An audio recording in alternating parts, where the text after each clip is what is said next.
I just will say, Rory, welcome. Thank you. Rory's coming to us live from the UK. How are you doing, Hi, Rory? Mark. I'm doing pretty good. Pretty good. Nice Great. and peaceful here. Everyone's gone home. Excellent. Well, so let's get to work. I'm on the DevExpress.com page here, and I'm going to click on Downloads, and we're basically going to go through a full install but keep things moving along. I'll switch back and forth between an instance of Visual Studio that already has CodeRush installed and a fresh brand new one as we go through the installer. So we're not really going to be spending a lot of time looking at hourglasses and animated cursors. So I'm going to click on CodeRush and Refactor Installer to grab that right there. Also, it's inside the .NET Unified installer if you have DExperience. We'll go ahead and we'll click that, and at this point, it's going to ask us where we want to save it, which we can save it to any location right there. There's the IDE tools 10.2.3.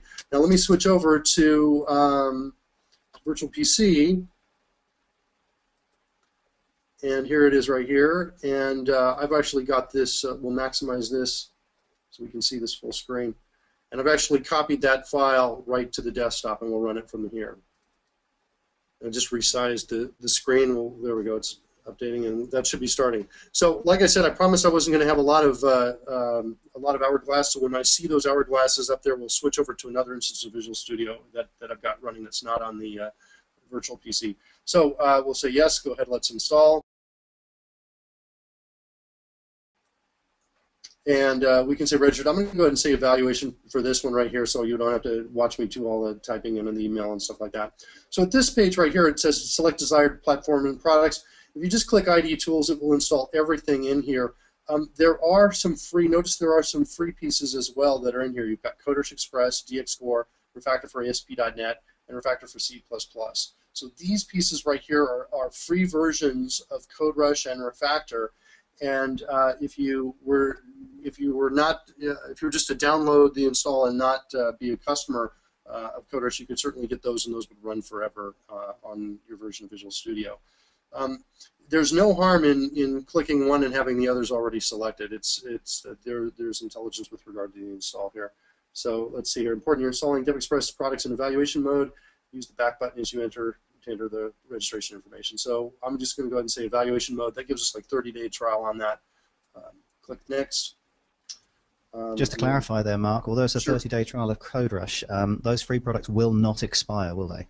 Right, they don't expire. They will go forever. DXCore also is dependent. All these other products depend upon the DXCore, and that's essentially an engine that provides refactoring, code generation, support, things like that. And so that is needed by all these other products. All right. And we'll be okay with that. Installation folder. And so now the install goes. Okay, we've got a full install. So this is now more interesting to me. Let's come back over here now and finish. Let's start up Visual Studio. Now, the first time CodeRush loads, or the first time it loads a solution, there will be a little bit more going on than subsequent loads. And as a result, the subsequent startup time will be a lot faster. So let's see. So there's the DXCore initializing. So here we're initializing for the first time.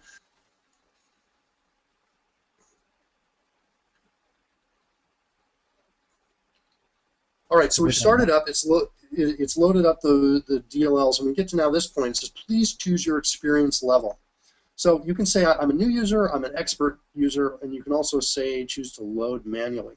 So the difference between these two, if you select I'm a new user, anytime that you trigger a feature of CodeRush, you will be you'll get a confirmation about that.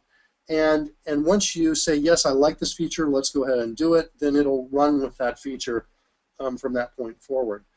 You can, of course, turn these off later and disable these or re-enable these later in the options dialog. If you choose that, if you select that you're an expert user, DXCore features will be performed without confirmation. And if there's a conflict between DXCore and the IDE, you'll see a little window about that, and you can choose if you want to respond to the window and say, I want to resolve the conflict. Otherwise, if you choose to ignore that window, then DX Core features will be performed instead of the Visual Studio, corresponding Visual Studio feature. So essentially, Mark, I'm a new user says, I'm not really sure what's going on. Please ask me and I'll tell you which bits I want to use. Whereas the expert user turns around and says, well, actually, I know what I'm doing and I pretty much approve of this by default. Do your thing, CodeRush. I would also say that I'm a new user means I don't want to read a manual. I don't want to watch a video. So probably anybody who's watching this video, it doesn't apply to you. By the time you finish this video and you're installing, you can just say I'm an expert user.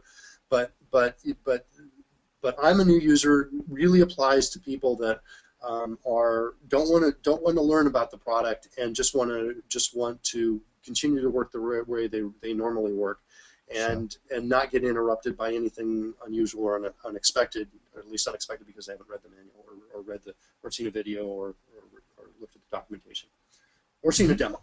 Okay, so we'll say I'm a new user, so we'll go on this way and we'll see what that's like.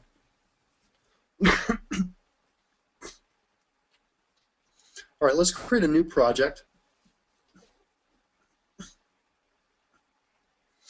By the way, there's one of the differences, the DevExpress menu that's right up there. We'll go ahead and choose a console application just like we did before. We'll call it, I'm going to call this Storybook. That's the name of this project. Maybe better Comic Book. I'll call this Comic Book.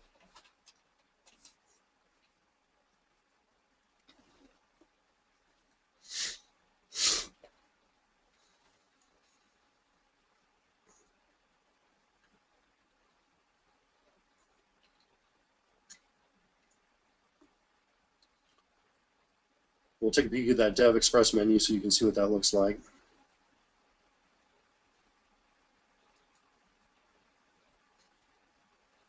All right, so we have tool windows. Those are the tool windows there that you get from a fresh install. Under diagnostics, there are some things that may be helpful to you if you are, if you want to build plugins. There are some things here that are useful. Also, if you want to take a look at messages that are being sent out, if you have any kind of questions or challenges while you're working with it, you can go look at the message log, and sometimes dealing with tech support, that's useful as well. The pieces that are in here, we'll go ahead and introduce you to these main tool windows here. So we'll bring up code issues first, and you can take a look at that. I'll dock this over here.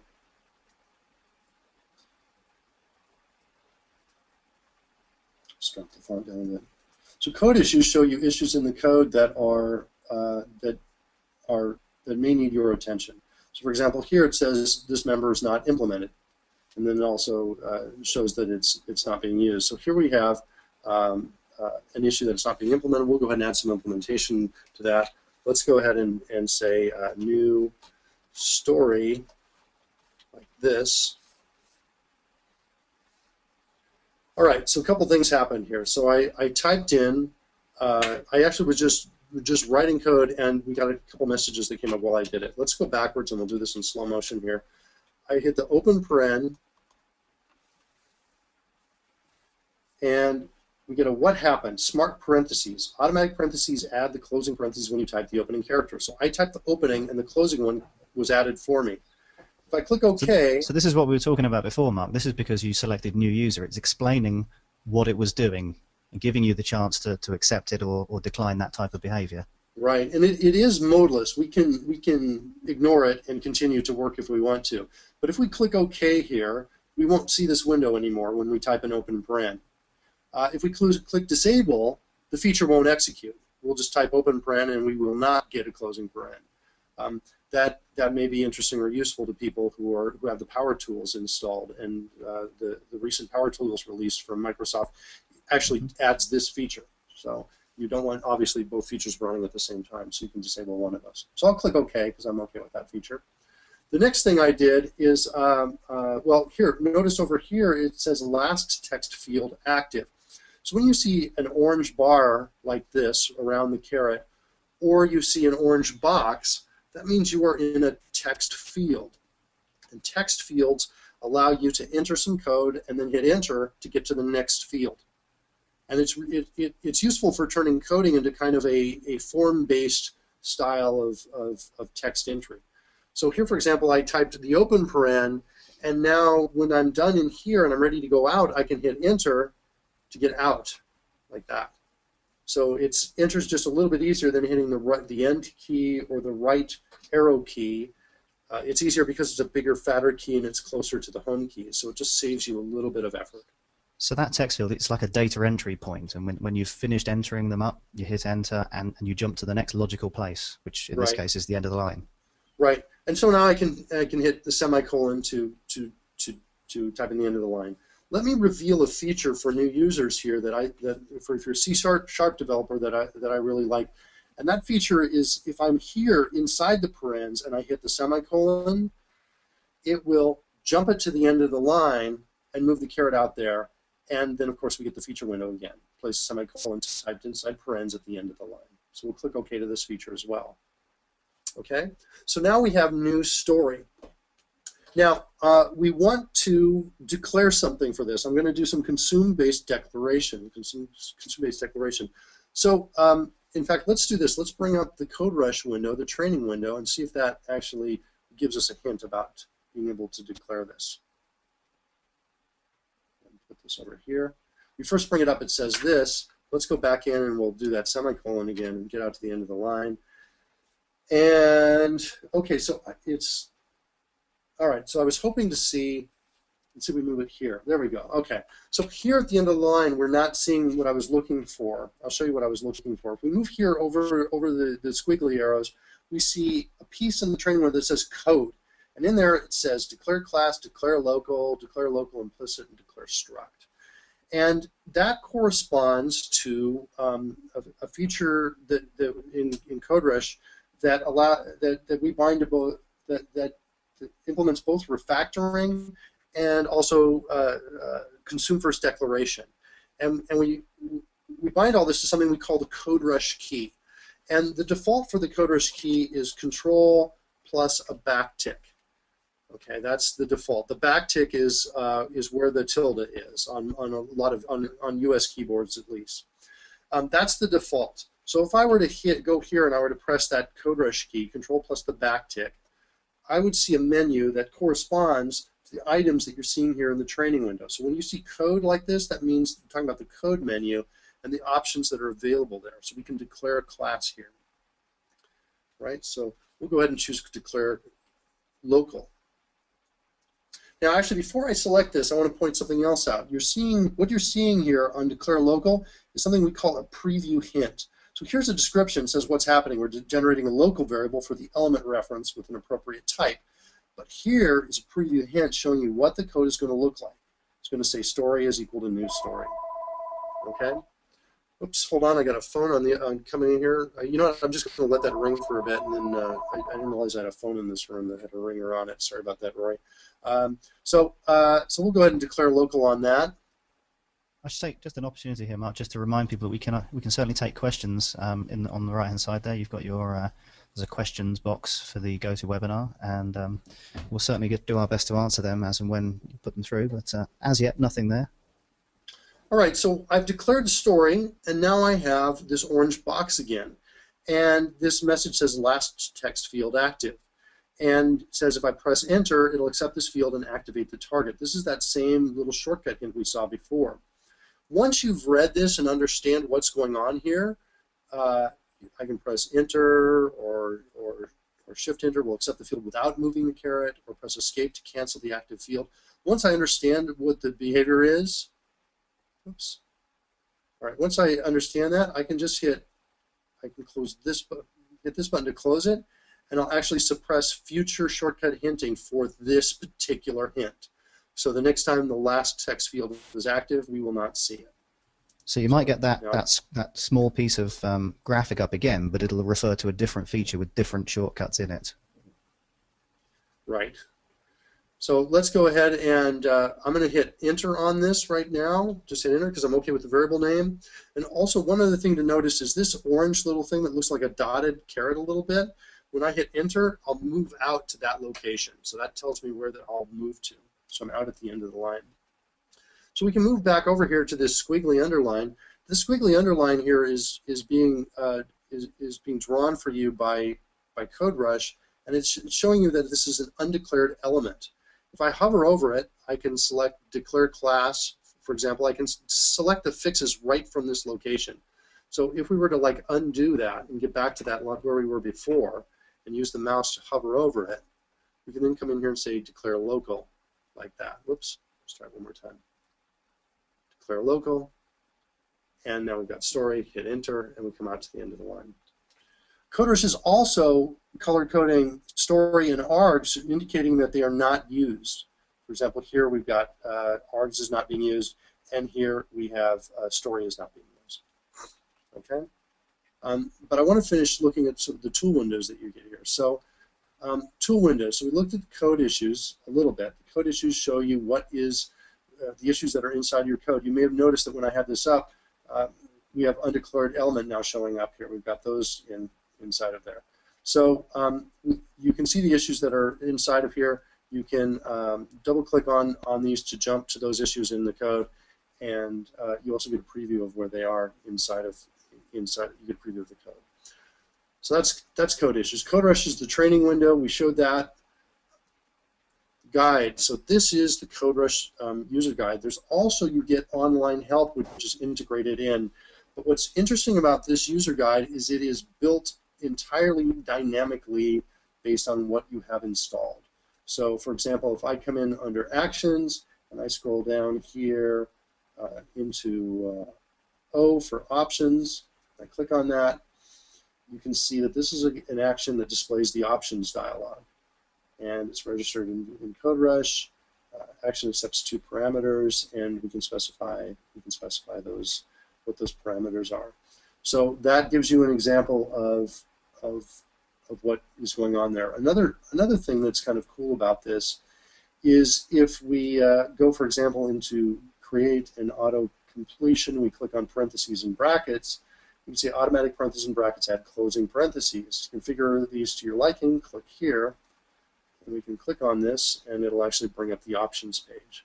So that part is kind of cool. And let's see what else is interesting in here. Intelligent paste.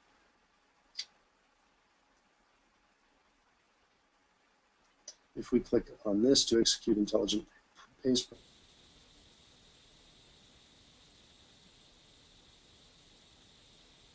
is smart paste, and if you click this right here, you'll actually be inside the options page for the shortcuts. So you're on the right options page with that command selected, and if you want to change the binding, you can just change it here. Like let's change it to Control-Alt-Shift-V, and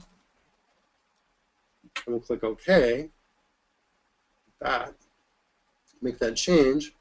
And again, what's cool is if we come back up here and we show that page again, you'll see to execute intelligent paste, press this, or Control-Alt-Shift-V. So you can see that we've just now changed the shortcut there for that, and you can see it in that list. So that's what's nice about the guide. So the guide is useful for getting started with CodeRush, learning about templates, things like that. You can use that if you wish. We're also integrated into the help.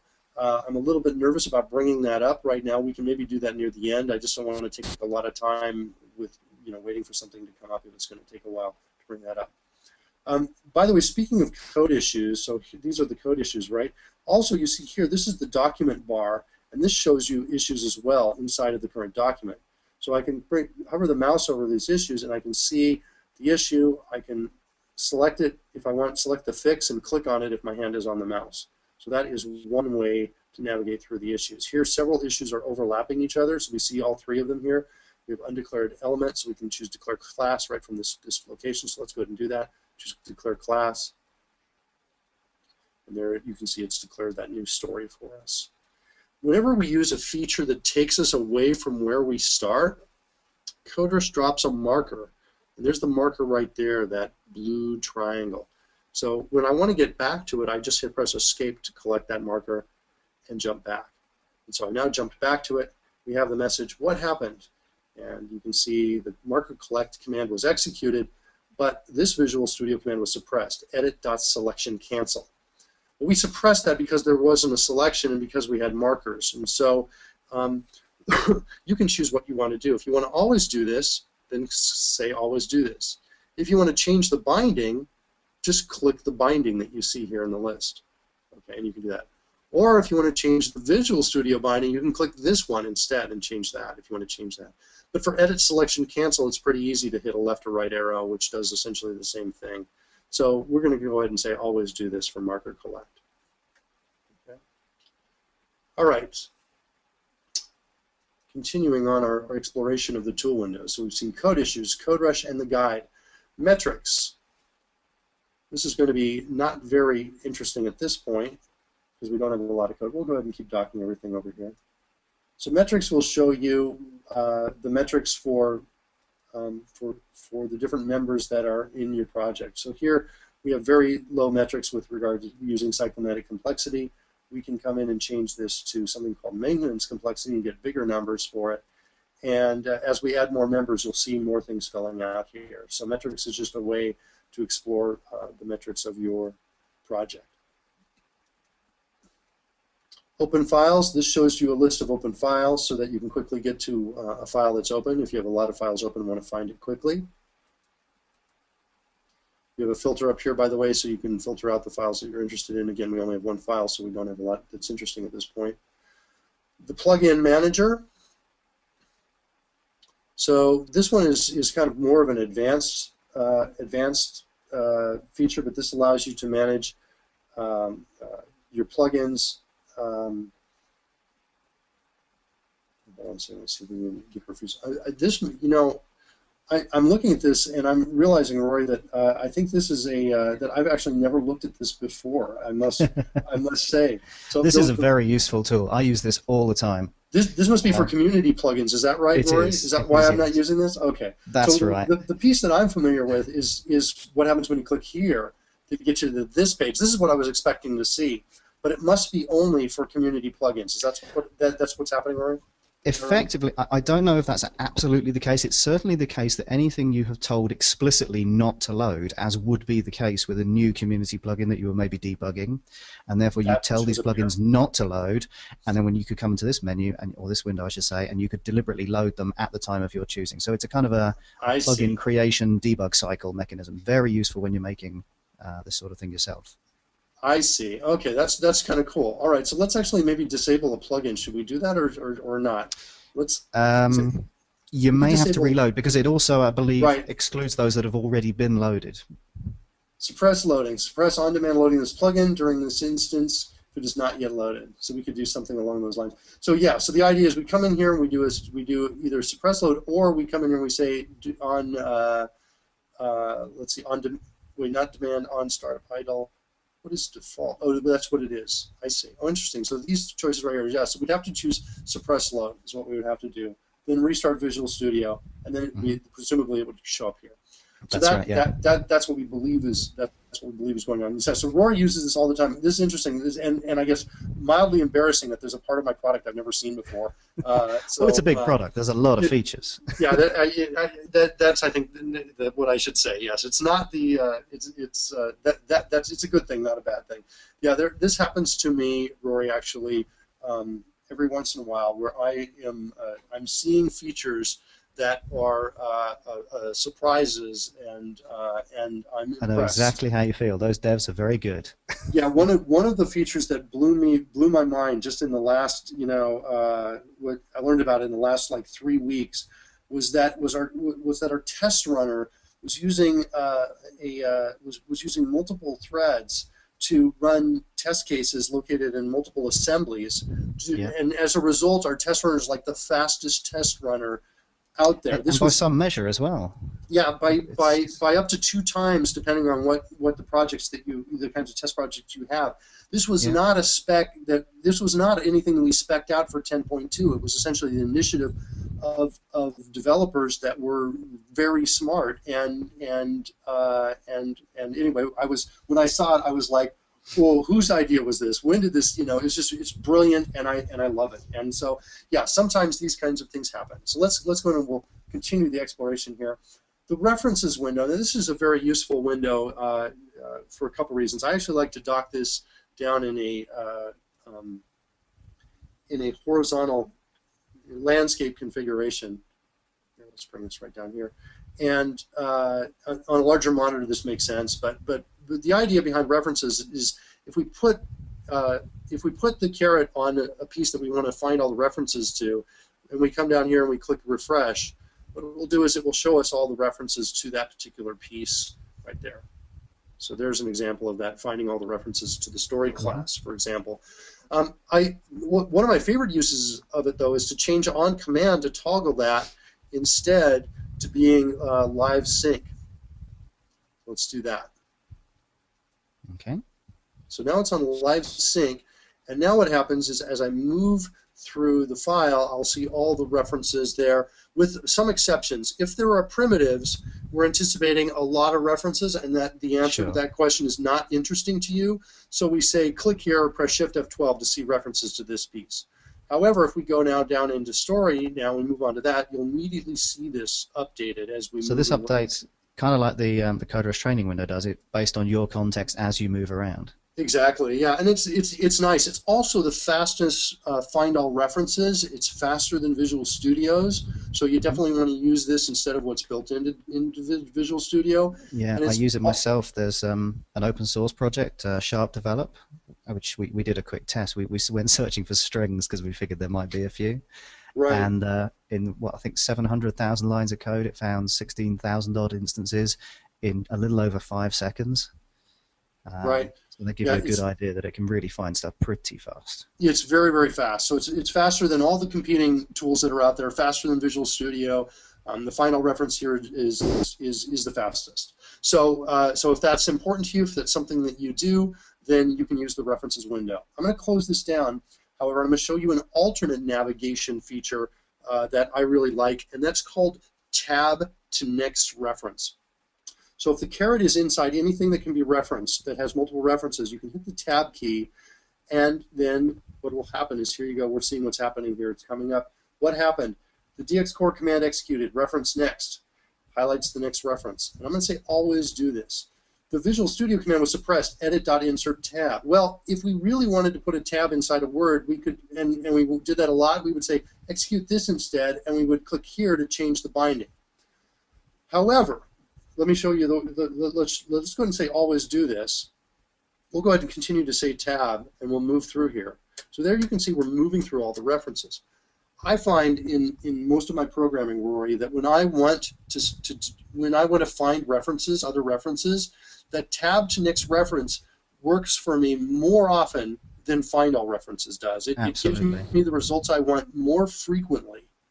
Well, unless you're going to the definition of something, they're likely to be, you know, in situ pretty close by. Right. And even if they're not, this will still work, won't it? Yes, it still works. So you could do tab to next reference on a giant project on the word string, and you would still go to all 16,000 strings that are in the project. Yeah. Right? So you could still use that. I love this feature. This is gold stuff. This is. Yeah, this is good. Shift tab will take you back as well. So tab to next reference allows you to drill through, navigate through all of those, and then when you're done, you can hit escape to jump back, and it'll bring you back to the point where you started the tab to next reference. So it's an excellent exploration tool. Also useful, like even if you're on a smaller scope, like say you're in a giant method, and you're on a local variable, and you want to see all the references to the local variable, you just put the caret inside that variable, hit the tab key, and jump to all of those. What I love about this, Mark, is the user experience is one that you don't have to learn, because you're used to using tab for tabbing between text boxes and other pieces of UI. Why shouldn't we have a similar experience here in our code? It's great. Yes, I totally agree with you. I love this feature. It's very useful.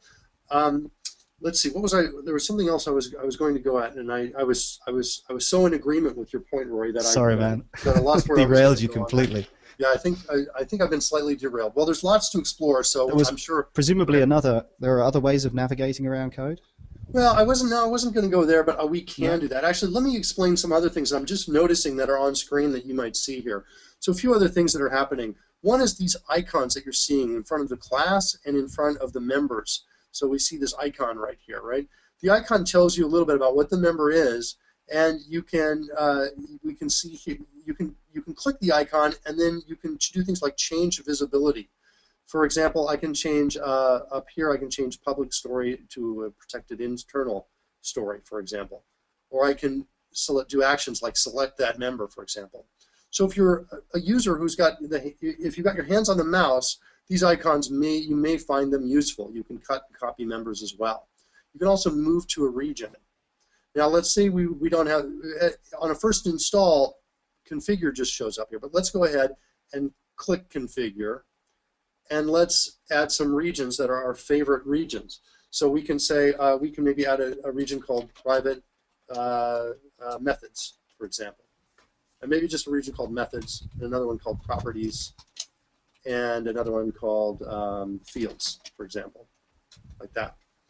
And inside regions, place newly moved members at the top, for example. Or we can say alphabetically. Click OK. So now we can come in here, and we can click this and say move to region, and it has the word new in front of these indicating it's going to create a new region for us. And we'll say methods, and now it's created a new region for us. So you probably saw it originally when it created the region, you probably saw the word region appearing right up here. And then after that, the word region went away, and you just saw the double lines. So what's going on here? Well, we feel that the word region is pretty noisy, and what we would like to do instead is reduce that noise. So what we're doing is we're changing, we're drawing over it with two lines here. We've got a line off the side so you see what's going on here. The word region is still there in the background, but CodeRush is painting over that so it doesn't look so noisy. Instead, you simply get the lines on either side. There's the end region keyword right there. If you work with regions a lot, you can put the caret at the beginning of the region, and let me just bring up the training window and see if this is here. In the training window, under regions, it says you can expand or collapse the region using the spacebar. So let's go ahead and do that. We'll come over here, we'll have this active, we'll hit the spacebar, and then we get a what happened. This feature was executed. So CodeRush is actually calling a Visual Studio command, but it's bound to the spacebar. Let's click on options here. We get to the ID shortcuts page. The spacebar is selected, and this is kind of interesting. So this is inside. Let's see what this is inside the navigation folder. So these are all the navigation shortcuts. There's the spacebar command. The command is edit.outlining toggle outlining expansion. So this is a Visual Studio command. It is not in the list. In this list, we only show DX core commands, and the reason why is because Visual Studio has something like 2,000 commands. However, if you know what the command is, and you can get to it using the Visual Studio options dialog on the keyboard page and find the command, you can bind it to a command. And now, remember I promised I'd talk about context? I didn't have an example in mind at all, Rory. In fact, if anybody thinks that I'm running on a script right now, that it is we're not. This is just stream of consciousness, right? We're just, I should point out as well, Mark, and I'm familiar with your style. Maybe some others aren't. Mark will happily demo CodeRush till there's nobody left to demo it to, and I don't blame him. Based on our original schedule, I think is there 10 minutes left? But if we happen to go long, you don't need to worry. This is all being recorded, and you can come back and catch up with us at tv.devexpress.com. Yeah, and we're probably going to go long. I have a feeling we're going to go at least another hour, I think. It's been known to happen, hasn't it? It has, yeah. It has been known to happen. Yeah, now that's Amanda. Amanda's got to stick with us the whole time. So anyway, Amanda, I hope you got some donuts or whatever you need to fuel you. I have people that bring me food during your webinar. Oh, that's awesome. I need that. That is a good idea. So I promised I would talk about context. So let's do that now. So we have this context specified here. Right here in the context field, let's go close that down so we see a little bit more, and we'll move this over to, and we'll kind of scroll this down here. I should point out again, even if you're not interested in reassigning keystrokes and making your own and modifying them, this concept of context is going to affect quite a few places in CodeRush. It's not just key bindings, so it's worth hanging on here and paying a bit of attention. This is very useful stuff. Yeah, Rory is absolutely right. This context picker that you're seeing in the bottom right here shows up in a lot of places.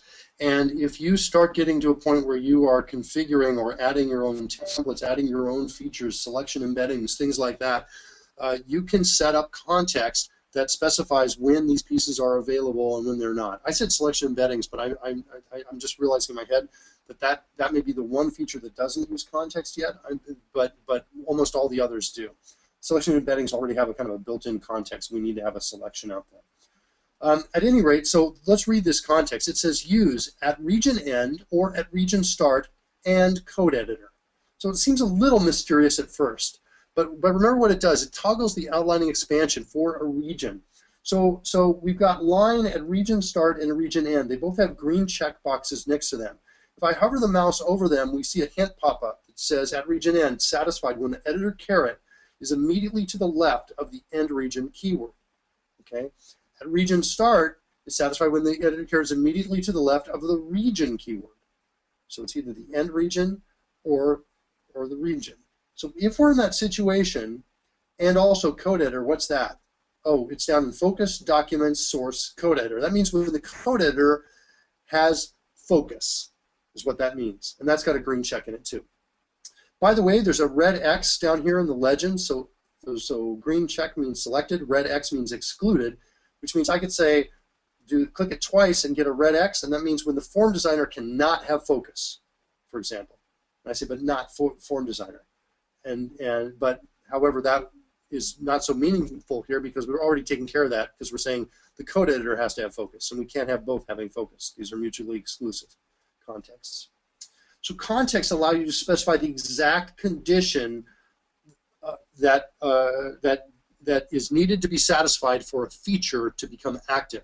And you can use context for shortcuts, and you can use them also for templates. Remember we expanded the C template at the beginning, Rory, to create a class? Yep. So that C template is going to expand when it's appropriate to create a class, but it won't expand inside a method, for example, when it's appropriate to have a variable called C. Sure.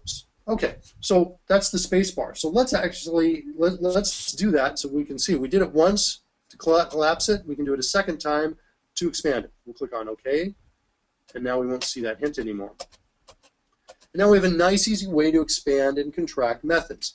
We also have a new, nice way to now organize things. We can now move things to regions. We can move it to the, well, it's already in the method region, so we can't move it there. But if we were to move this out, so let's move it out. I can, I'm going to show you a feature that is, okay, there we go. I moved to the beginning of the line, and notice what happened in the training window. It says I can press Control-X or Shift-Delete. Those are the keys to normally cut, but I don't have a selection yet, right? And then I'll get Smart Cut. So let's try that. I'm going to hit Control-X. And it actually took the entire region around it because it saw it was entirely contained in the region. Let's undo that a bit, and let's just create a second method real quick. I'm just going to copy this, and I'm going to come over here, and I'm going to change this. Just type some stuff in manually. Call this tell, for example. Maybe make this public. So I'm typing in some manual stuff. Normally with CodeRush you don't do this, but I'm doing it for now because I'm simulating. I'm pretending I'm a new user. So now let's come up here and we'll do that same Control-X again. And this time, because the region does not entirely encapsulate the method, I'm expecting to see only that one method drop to the go to the clipboard. Okay? So, Control-X. So that's a good example of us effectively intercepting some key structure from Studio, albeit giving you the opportunity to stop us from doing this, and superseding Studio functionality with something a bit more intelligent. Yes. So Control-X, Control-C, Smart Cut and Copy, I can now paste that in right there. Okay? Speaking of Clipboard, you see this is totally stream of conscious. I've still not gone through all the tool windows yet, right?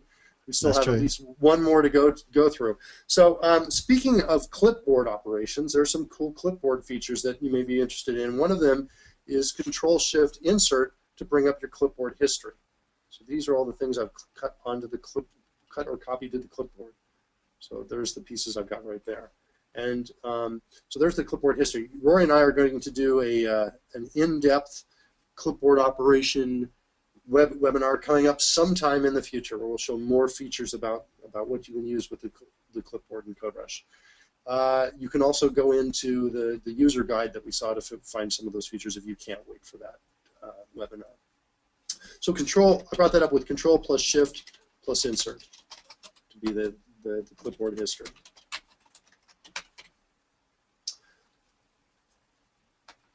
Okay, so we've got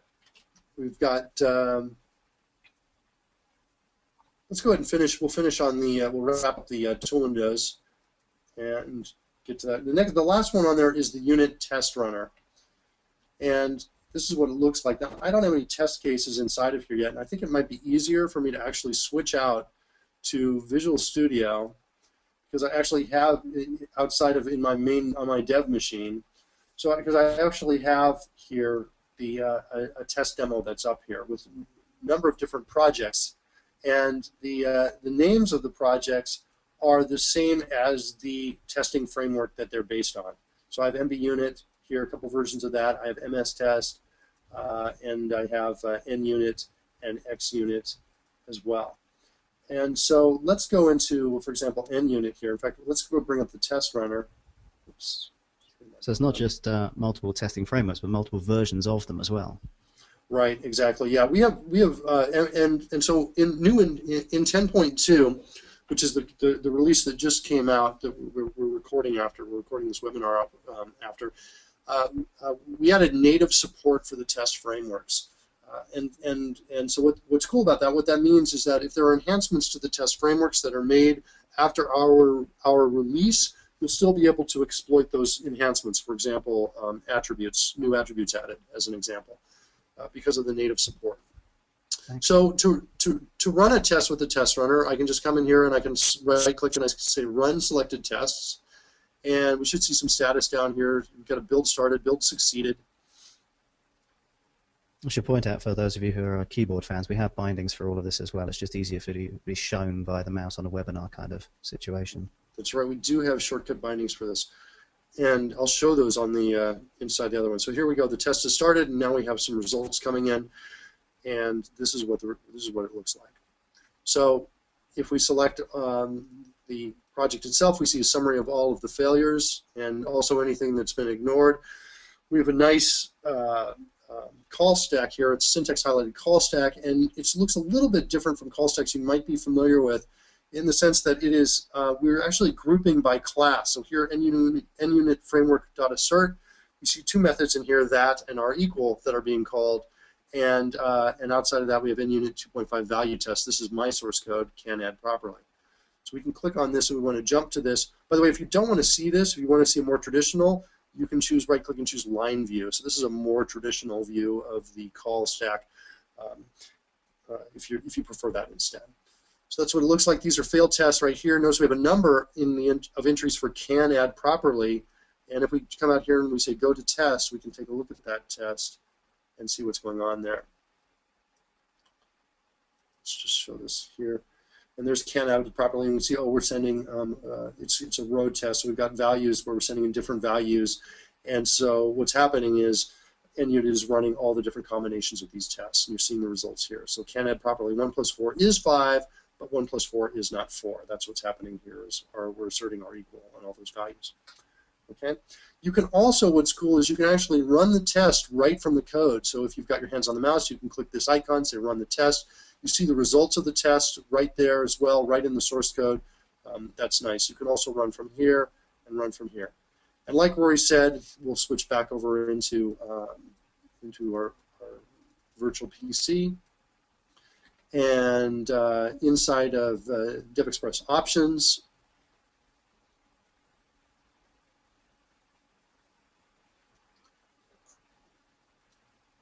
in unit testing, we have a whole bunch of shortcuts here.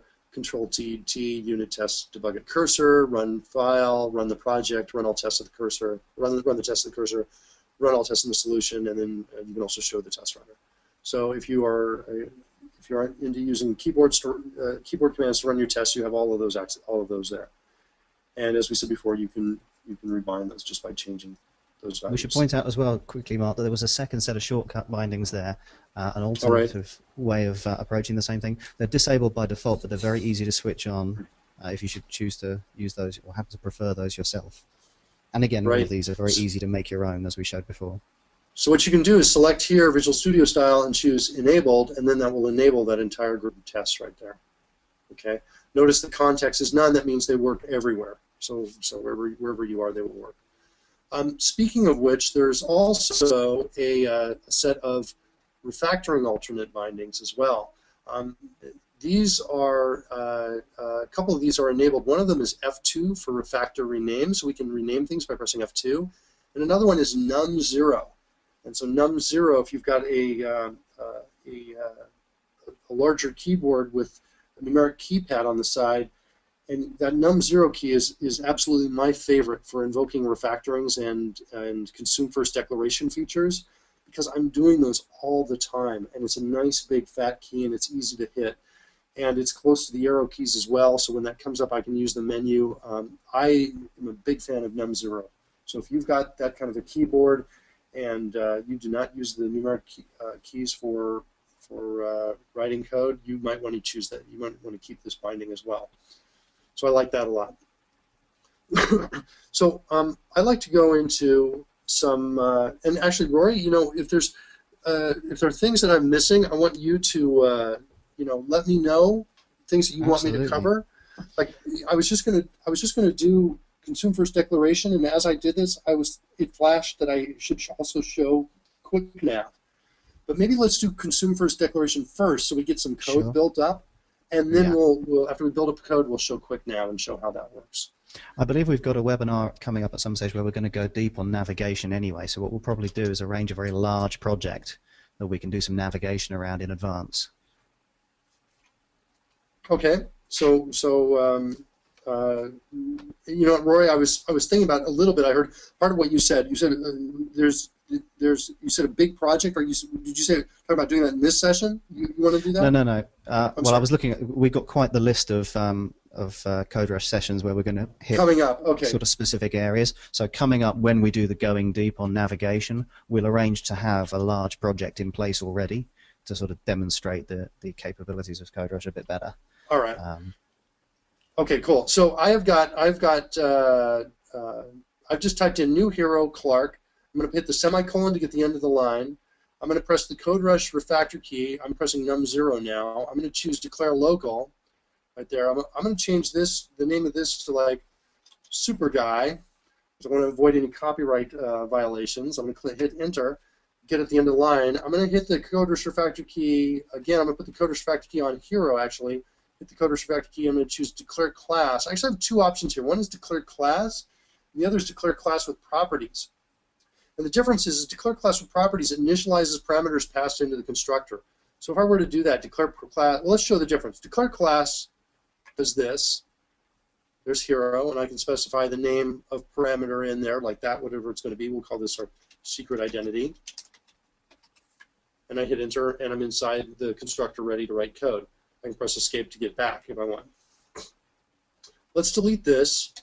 I'm just going to cut that to the clipboard and use that smart cut feature right there. We'll go ahead and get that on the clipboard. Mainly because I wanted to delete it fast. I don't mind polluting the clipboard because I have the clipboard history that shows me all of the things I've copied to the clipboard, and so I can use that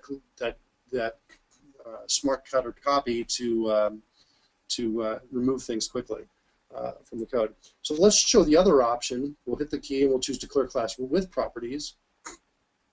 And now we get something slightly different where it actually gets a property for us already. So we're going to call this secret identity. And that's the difference. So what it does is it takes any parameters you're passing in and creates properties for those parameters. Okay? Cool. Hit escape to get back. So now I can come down here and I can say I'm going to copy super guide to the clipboard. So I'm using smart copy, and that copies that means I don't have to select before I copy. So normally you would like select this first to copy to the clipboard. With CodeRush, you just hit Control Insert or Control C, and you'll copy it to the clipboard. And we can come over here and say, yeah, we're okay with that feature as well. Also, that arrow that you saw that said Smart Copy, that goes away. There's like the third time I think I've done it. That's the fourth time. That's the fifth time. That's the sixth time. So it goes away after you use it a few times. So I won't see that arrow anymore telling me what's happening. So super guy is on the clipboard. I can now say super guy dot sidekick equals new mortal, and we'll call this Lois, like that. Semicolon gets me to the end of the line. And now I can come in here and I can say, let's declare mortal. We could say declare class with properties, do that same trick again. We'll call this the name, and hit escape to get back.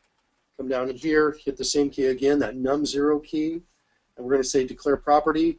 We can choose auto implemented with backing store or with nothing at all. So this will just be the you've got to implement it. But I'll go ahead and choose auto implemented for this. This is the target picker, this red thing, and it allows me to select where I want to put the new property. So I'll go ahead and put it here, and I'll hit enter, and there it's put it in. There's the declaration. There's one CodeGen issue here that we're going to change in an update, and that is that it put comic book inside of here, which it really didn't need to. If I hit the CodeRush refactor key, I should see a refactoring available called remove type qualifier, seeing that it's not needed. And so I can do that to remove that. Okay, escape will get me back.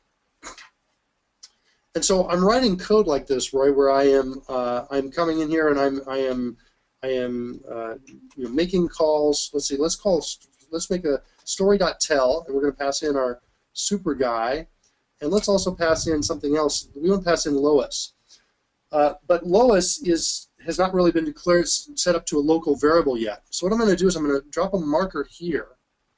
So I hit Alt Home to drop a marker. So that drops a marker at the current caret position, allows me to get back. I'm going to click on OK there. I'm going to come up, select the expression that I want to create a local variable for. So I've selected the expression. I'm going to hit, and by the way, let's bring up the training window so we can see it. For Refactor, one of the refactorings that's available is introduce local. So I'm going to hit the num0 key, choose introduce local, and I'm going to call this now Lois, like that. Tab to next reference, get us there. We can go ahead and close this hint down because we don't need to see that anymore. So now I can tab back and forth. Okay? So now I'm down here, or maybe let's pretend I'm far away. I can hit escape to get back to that marker. So now I've collected that marker, and then I can now pass in Lois. So I've got super guy Lois, and let's pass in Lex, and let's pass in like a plot as well. A semicolon gets me out. Let's define some of these that we don't have defined yet. We'll say new villain, like this, and we'll say Lex is equal to that, new villain. We'll come in here, we'll declare this class. So the great thing about what you're doing here, Mark, is we're managing to define an API by using it first. So we can actually test out and write things in a way which seems sensible, and then say, make me an API that does that. Then go in and fill out the detail. Yes, yes. Kind of API absolutely. by example. What's nice about this is it tends to create better designed APIs. You have a better chance of that. And it's also a key component in test-driven development. So one of the things I want to talk about is this num0 key. I mentioned earlier that I press this all the time. If you want to make a change to the code and you have CodeRush installed, if you want to fix something that is not declared, or you want to somehow change it, you either select or put the caret on the thing you want to change, and you hit that refactor key, the refactor CodeRush key. So it's num0 or control plus backtick, or num0 is the key you want to press to refactor/declare. We call this I rebind mine to Alt-1 because it's incredibly close to Alt-Tab, which is something I'm very familiar with. Oh, interesting. I see. Okay. All right. So that's Rory suggests Alt-1 for that. So I'm up here, and I can now hit the refactor key, and I can have a number that are refactorings available to us. One of them is move declaration near reference. If I want to hide the menu, I can hold down the control key, and then I can see what's going to happen. I can see that villain is moving down. That line's going to move down to its first reference in there. Notice I have two renames. I have the fast CodeRush rename, and I have the slower Visual Studio rename. So you still have access to all of the Visual Studio refactorings. You'll see a little icon next to them. if you want to use those refactorings instead, and you have them access to them through this menu. I also have add contract, so I can come in here and I can use assertions. I can also use the new framework for contracts, for example. So if those are things that you use, you can add those very quickly. So we're going to go ahead and we'll move the declaration near the reference, bring that down here, and we can actually, since we see the immediate reassignment, we can move declaration up to initialization. We don't need that null in there. So there we've got Lex is now declared as a new villain, and we can declare plot as well. I'm going to hit copy, come down here, I'm going to say new plot, and doomsday machine, like that, semicolon, or I could hit enter as well to get me to the end of the line. Declare the local, there's the local variable. And now come down here, let's declare, whoops, we haven't declared plot yet. Let's declare plot real quickly. Let's declare the class with properties. We'll call this the name of the plot. Hit escape to get back. Come down here under story.tell. Let's declare that method. Here's the target picker. Here's the hint, show us that we're targeting. We can use up and down to move the target picker up or down. Hit enter to declare it at this location. So we'll put it inside methods. And now we've got the parameters passed in. So I'm going to change super guy to hero, mortal to mortal like this. Or actually, this is sidekick, I guess. Well, we'll just say sidekick. And the villain. And the plot I'll keep as it is. And then we can add code here that's going to work with the pieces we're passing in. I should show reorder parameters. You can see over here in the training window that it's available under the refactor menu. So I can hit the num0 key, choose reorder parameters. The shortcut hint pops up telling us we can use left and right keys to move the parameters left and right. And we get some feedback here that this can move right, so we can do that. Let's move it. Move it. Maybe we'll do the villain, hero, and the villain first, and then we'll do the sidekick and the plot. Maybe the plot, like that. And then we can just press enter, and then it will update all the other calls. So, and we're done with that. That's pretty good stuff. It's not bad. If we wanted to create an overload for this, so think about what I said earlier, right? I said if you want to make a change to the code, if there's something you want to do, chances are that CodeRush is going to do that for you. Okay, has something for you. For example, here we have a method with several parameters, and we might want to create an overload that, for example, loses one of the parameters. For example, we lose sidekick, and we just have a hero, a villain, and a plot. Sure. So we can do that. We just put the caret on the thing you want to change, press that num0 key, and choose create overload. Now it might be good at this point to mention that even though I'm looking at this list here, even though this list appears to be in alphabetical order, well, actually it might be initially because there's no information. It hasn't learned from us yet as we're working. What happens is the order of these menu items changes depending upon what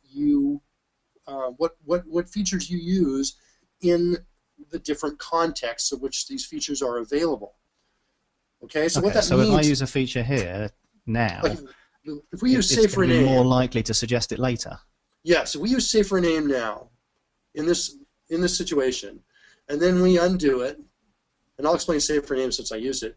It's now up at the top because there's nothing else that we've used, twice in a row, and so it says, okay, let's do save for name. Let's use that. So it saved me all the keystrokes of getting all the way down there, then, or moving the mouse to the extra item. Right. It also saves you having to scan down as well. What happens is, as you use this over time, your eyes only need to really be up in here in these top 2, maybe top 3 entries.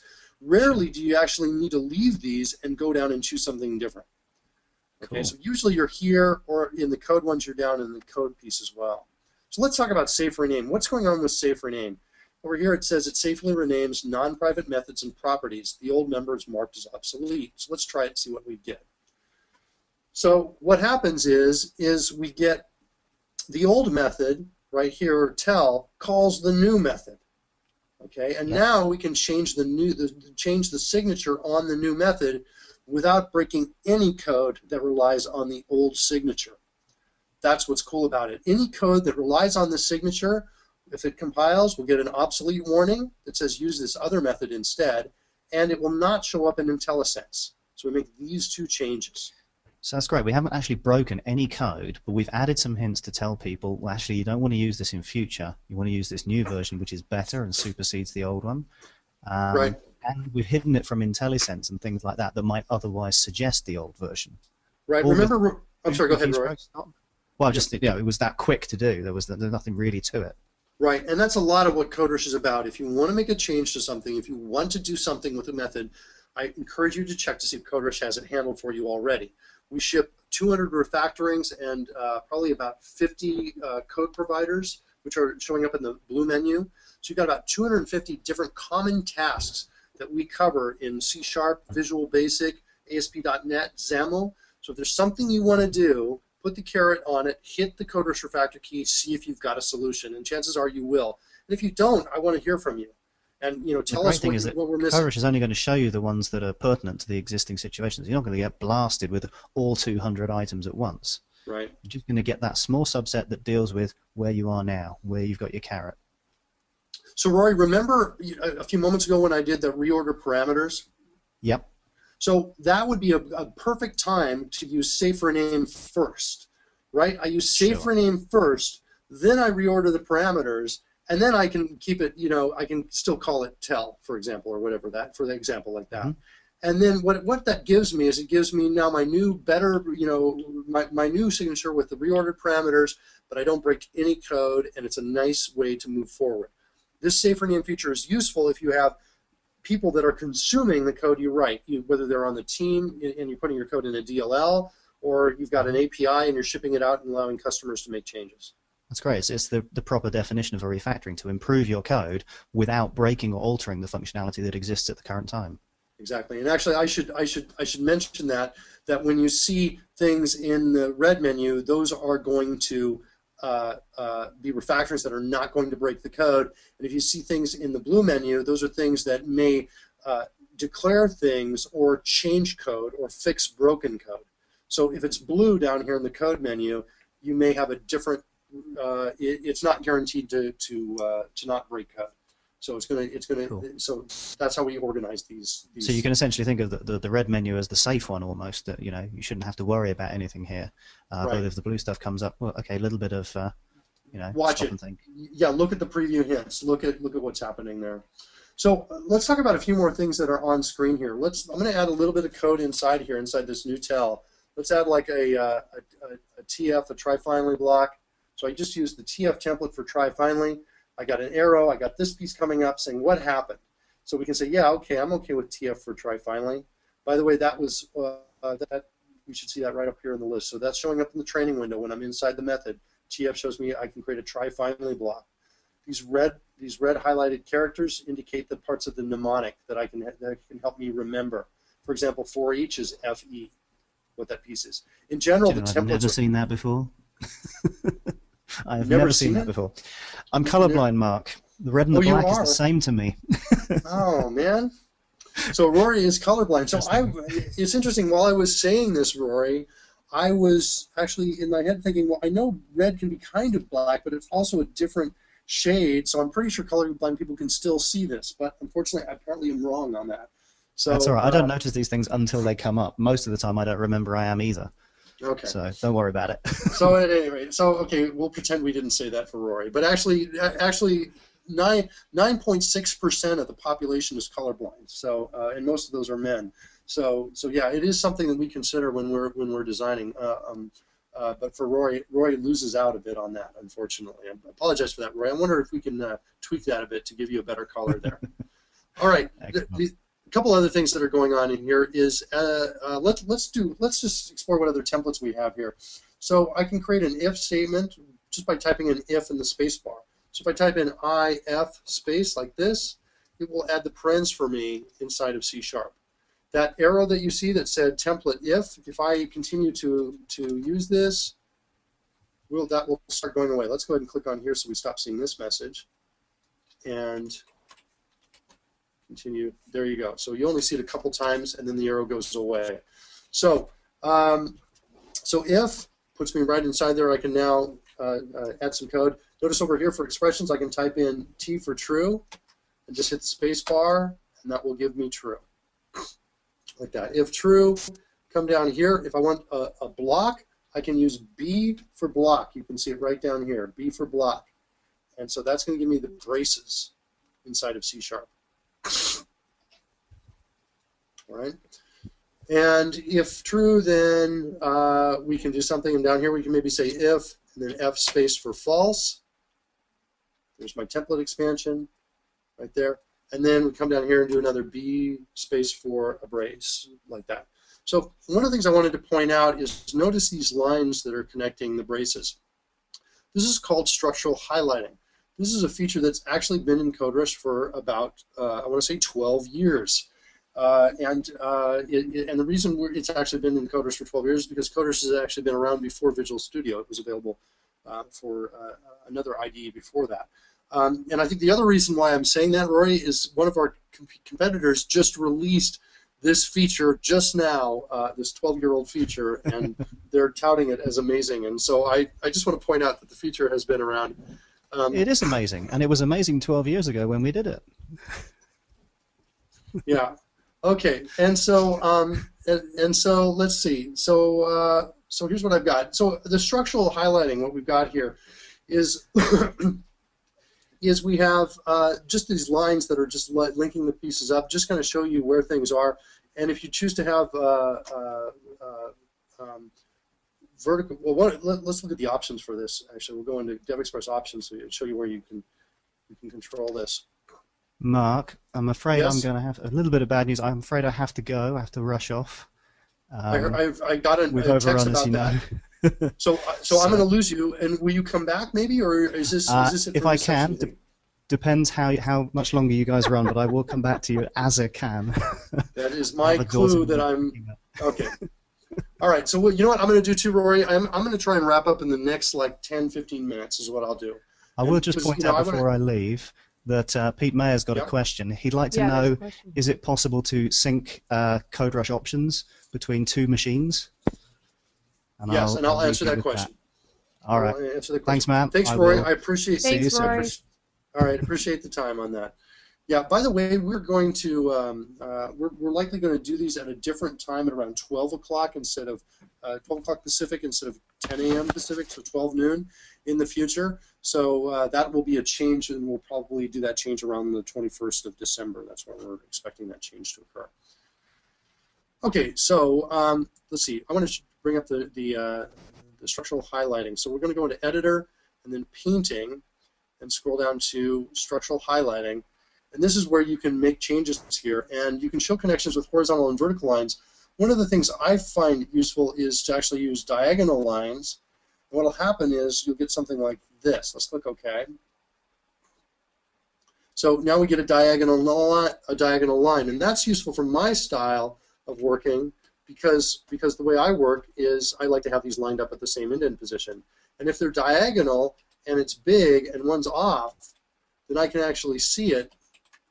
There we go. There's the diagonal line. I can actually see that it's not quite on, and so that's helpful to me. So that's structural highlighting. And then the other adornment that you're visually seeing here is this number off to the side, which is cyclomatic, which is right now showing line count, but I can change that to show cyclomatic complexity, or I can change it to show maintenance complexity. And I can get over here to the options. And this is just a metric for the method. Maintenance complexity is our own metric that we ship. We love it compared to cyclomatic complexity because it often catches things that cyclomatic complexity misses. And it's essentially a number that reflects all the complexity, all of the code that's inside of the method. And for us, maintenance complexity score of about 250 or more is the method's getting big, and it's time to look at it. You can, of course, set your own thresholds for where you want to look at it. Cyclomatic complexity, typically they say if it's about 25, it's like really, really big, and you want to deal with that. That's like a really huge method for cyclomatic complexity. And the other thing you're seeing are these blue triangles. These are markers that are laid down by the templates we've used. So when I use that TF to do the try finally, it laid a marker for me when I use the B brace template, it would give me a marker as well. If I type over that location, it will go away. The blue markers will go away if I type over them. We also have red markers that stay and persist if I type. But if I don't, it stays. And the nice thing about that is when I'm finally ready to go into that location, I can hit escape, and I can jump in there and pick up that marker, get to that spot, and start writing code. Okay? All right, so CodeRush, by the way, is graying out this finally block because it's telling us there's nothing inside of it. It's graying out these parameters here because they're not being used. Okay? All right, so we had a question, and the question was about settings. And Amanda, I forget, who was asking this question? The question comes from Pete Meyer about syncing his CodeRush changes. Right, so there's a couple ways to do this. One of the guys in our was telling me about, I think, and is Woody in with us now or not? Is he? I'm not seeing him. Okay, yeah. So Woody was telling me, he's our new Pivot Grid business analytics evangelist, and he was telling me about a feature called, I think it's called Live Mesh, and I ideally need somebody to correct me on this if this is wrong. But the idea is that I can sync up a folder with another folder on another machine, and changes to one will be updated to another location. And so that is one way to solve this problem. But let me show you where the folders are. So you go into DevExpress, About, and you choose Settings. Click this button. And what will happen is we'll open up a Windows Explorer window. And inside there's a folder called settings.xml. And this is where all the settings that you are interested in, reside. This is where they reside. And these folders, Core, Editor, Hinting, IDE, Loader, Tool Windows, well, most of these, the first set of these right here in Tool Windows, they all correspond to the folders that you see in the Options dialog. So here in the Options we have Core, Diagnostics, Editor. So virtually all of these correspond to a folder that you're seeing in settings.xml. Okay, that's what's happening there. So what you can do is you can specify, I want to, if it's you working at two different places, you can just say, I'm going to just share this folder. You can copy it out to a thumb drive. You can use that live mesh feature that Woody was talking about, telling me about, or you can check these into version control. You can also just share a particular file.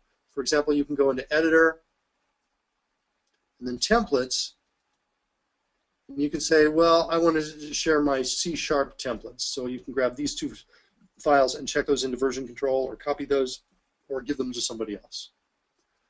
Another way of sharing settings is some of the options pages allow you to actually export a portion of what's on the page. So for example, here in Editor Templates, if I were to create a new category, and whoops, it's inside one key. Hold on a second. I'm going to get a new root category. I think I can get that by right-clicking and saying New Root Category. And we call that category My Custom Templates.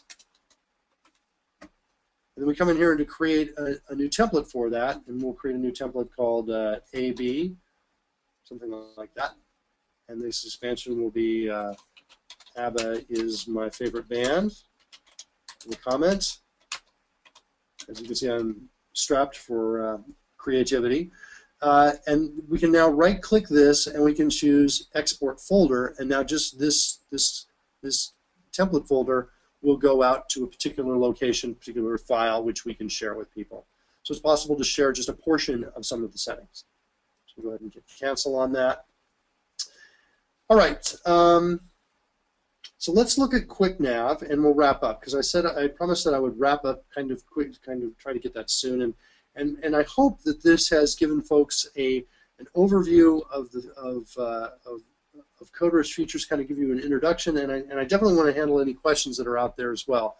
So QuickNav, the shortcut for that is Control-Shift-Q, and this pops up. We'll go ahead and enable that. We'll say OK on that. And here, by default, it's listing these members and parameters. You're seeing parameters of the current method are listed.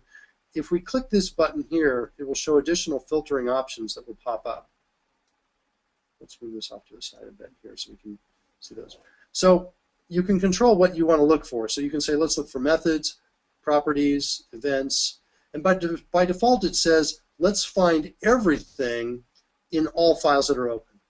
You can change that if you want to look at all files in the current solution, which is also another possibility. Or you can say just the current project, or just the current namespace, or just the current file, if you want to restrict that scope.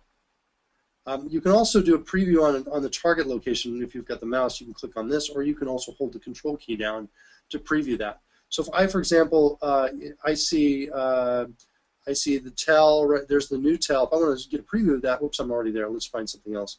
Let's say Sidekick Mortal. So this property, if I want to preview that before jumping, I can hold the control key down, and it'll now get me out to that Mortal Sidekick declaration. There it is.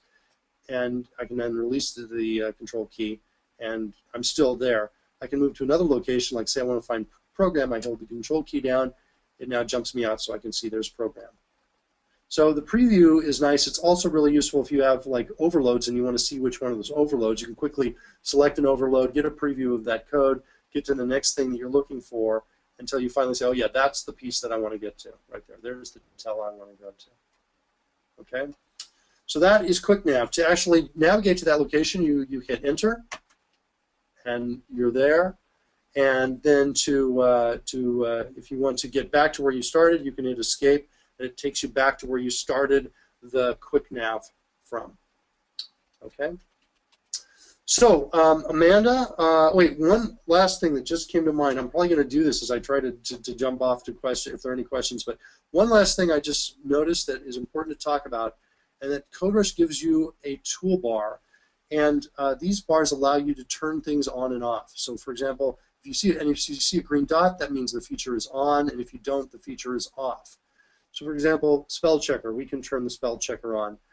Just click it like that, for example, and then the spell checker will load up and be enabled.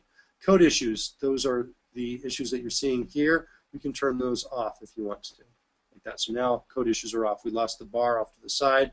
We lost all the underlining. Code issues are off. Member icons, we can turn those off. Flow break indicators. I don't have any of those yet. Let me show you the flow break indicators. Let's create a for loop here. Real quickly, I'm going to use templates. Okay,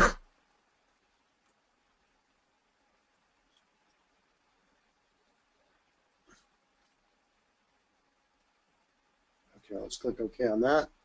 There's a little bit of delay, I think, with showing the window as it comes up here.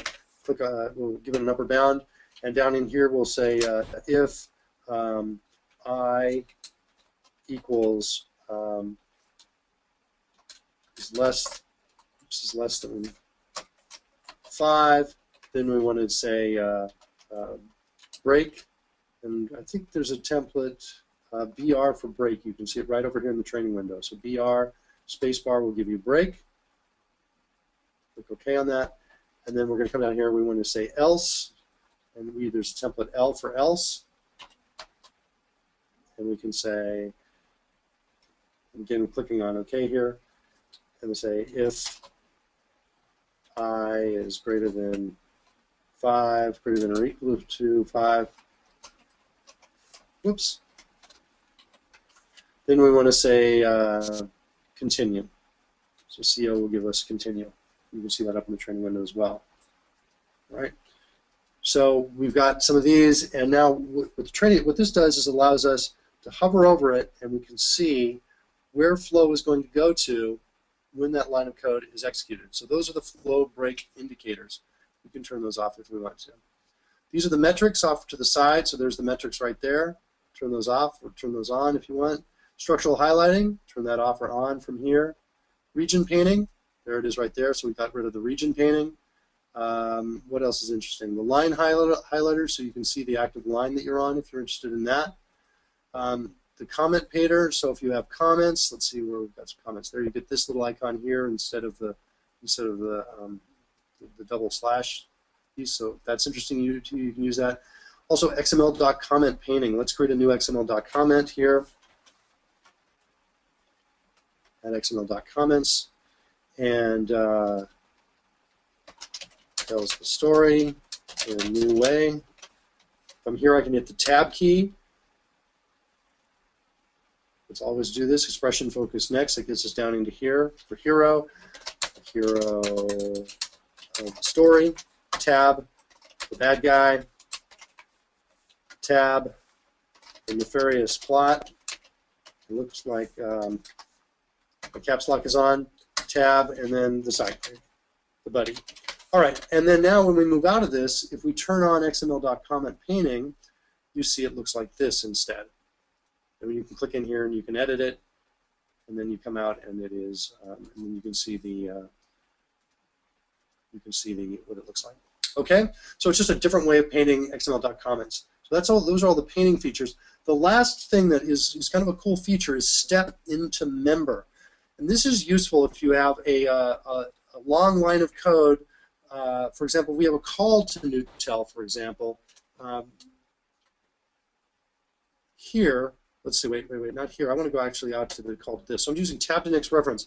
Let's say we're here and we're debugging, and we don't actually, and we actually want to go into the method tell, but we don't want to jump into what's going on with any of these others. Like, say, for example, in the process of doing this, instead of doing Lois here, we instead passed in superguy.sidekick instead of Lois, like that.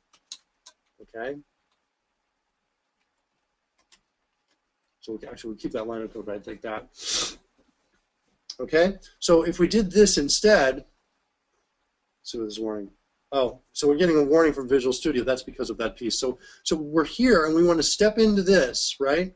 So we want to step into that piece right there, but we don't want to drill into what's going on with Sidekick.